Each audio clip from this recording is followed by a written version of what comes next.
ये लोकतंत्र का दगा आपको एक उपलब्धि के तौर पर लग रहा है, या ये उपलब्धि इसीलिए आई थी क्योंकि प्रियंका के साथ में गांधी लगा हुआ था?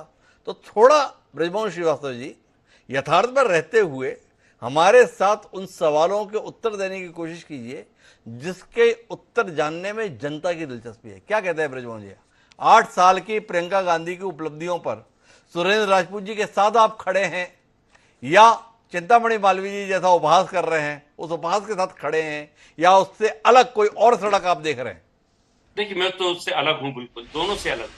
ये बात बिल्कुल सच है कि एक बिल्कुल तत्काल एक इतनी बड़ी पार्टी का किसी को राष्ट्रीय महामंत्री बना देना और उसकी विधिवत ग्रूमिंग ना हुई हो, तो उसका परिणाम हम लोगों ने उत्तर प्रदेश में देखा था।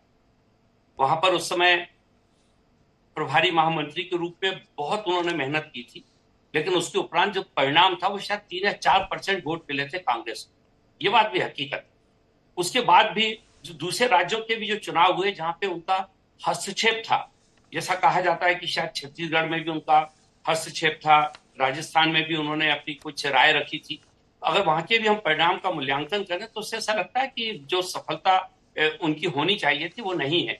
अब शायद हो सकता है इन सारी असफलताओं से वो कोई सबक सीखकर कोई बेहतर काम कर दे, संभावना है, क्योंकि तो राजनीति ब्रजमोहन में। जी ने उम्मीद छोड़ी नहीं है, लेकिन अतीत कोई उम्मीद जगाता नहीं है। ब्रजमोहन जी की बात से ये निकल के आता है। अब इसके बीच में मैं राजकुमार सिंह जी आपके पास में रुक कर रहा हूं तटस्थ राय के लिए। प्रियंका गांधी का सांसद के तौर पर चुनाव लड़ना देश के लिए कोई बड़ी उम्मीद, या गांधी परिवार के लिए संतोष का विषय? चलो, अपने यहाँ का एक और बच्चा सांसद होने जा रहा है।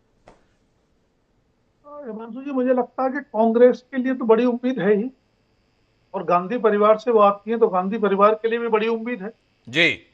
लेकिन उनकी असली परीक्षा संसदीय राजनीति में अभी शुरू होनी है। जी। अभी तक की जो उनकी राजनीति रही है वो संगठन में भी नहीं रही है। महासचिव जरूर रही है, संगठन में ज्यादा सक्रियता है, ज्यादा दखलंदाजी उनकी देखी नहीं गई।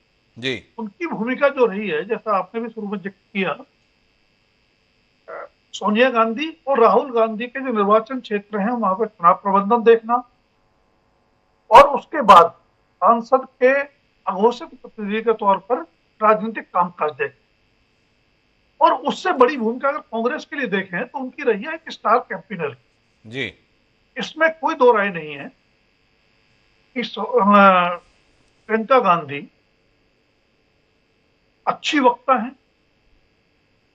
श्रोताओं से बहुत अच्छा कनेक्ट करती हैं संवाद की शैली में, और कार्यकर्ताओं की बात को बड़े सहज भाव से सुनती है, ऐसी सूचनाएं हैं। लेकिन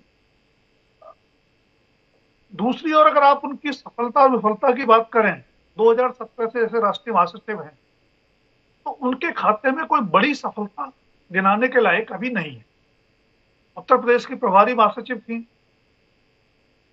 एक बड़ा लोकप्रिय और बड़ा चर्चित नारा उन्होंने दिया, लड़की हूं लड़ सकती हूं, लड़ी, बड़ी संख्या में महिला उम्मीदवार भी उतारी, मेरे ख्याल से 100 से या 150 के आसपास चुनावी सभाएं की, रोड शो किए, लेकिन सीटें मिली विधानसभा में 402 में से कुल 2,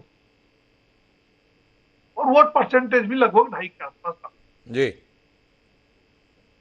इसमें भी दो राय नहीं कि उनको सुनने के लिए लोग आते हैं, बड़ी संख्या में भीड़ जुटती है, लेकिन परिणाम यह बताता है कि वो भीड़ वोट में कन्वर्ट नहीं हो। अब उसमें आप प्रियंका गांधी की क्षमता पर सवाल उठाएं या कांग्रेस की संगठन की क्षमता पर सवाल उठाएं, ये एक बहस का मुद्दा है। मुझे लगता है कि कांग्रेस की जो संगठनात्मक कमजोरी है वो शायद उसके लिए ज्यादा जिम्मेदार।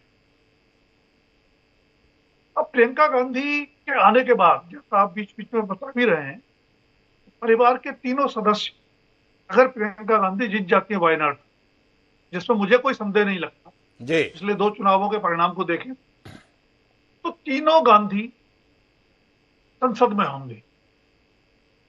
और नरेंद्र मोदी की बात करें या उनकी पार्टी बीजेपी की बात करें, उनका एक बड़ा हमला कांग्रेस पर या बड़ा आरोप परिवारवाद को लेकर रहा है। क्या इससे उसकी पुष्टि नहीं होगी?